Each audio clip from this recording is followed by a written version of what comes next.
আসসালামু আলাইকুম বন্ধুরা, আশা করি সবাই ভালো আছেন।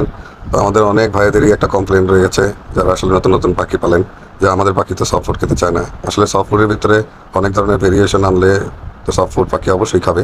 তো দেখেন আমি আমার পাখিদের জন্য আজকে কোন ধরনের সফট ফুড বানাইতেছি।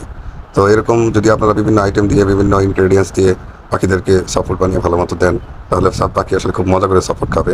দেখেন আসলে কোন ধরনের উপাদানগুলো আসলে আমি আমার সফট ফুডে ব্যবহার করেছি।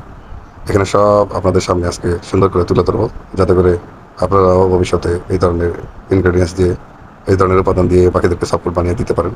তো সাপোর্ট বানানোর জন্য আমি যে যে উপাদানগুলো নিয়েছি সেগুলো দেখাচ্ছি আপনাদেরকে। এটা হচ্ছে নিমের গুঁড়া, নিম পাতার গুঁড়া, ডিম কুচি নিয়ে নিয়েছি। এরপরে হচ্ছে গাজর কুচি। এরপরে যেটা দেখছেন এটা হচ্ছে পেঁপে পেঁপে কুচি।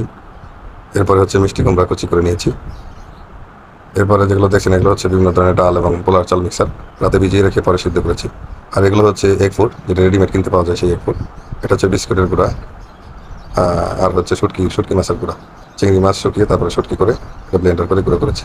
এবং যেহেতু ব্রিডিং সিজন আমরা এই যে সলুবিট ডি ব্রিডার এটা ইউজ করে থাকি, এবং খাবার ডিনিট্রিকাল, এটা খাবারের সাথে আর কি সাপোর্টের সাথে ইউজ করে থাকি। তো ডিনিট্রিকালটা 100 গ্রামে আসলে 2 গ্রাম দিতে হয়। আর সলুবিট ডি ব্রিডারটা 100 গ্রাম খাবারে 0.65 গ্রাম দিতে হয়।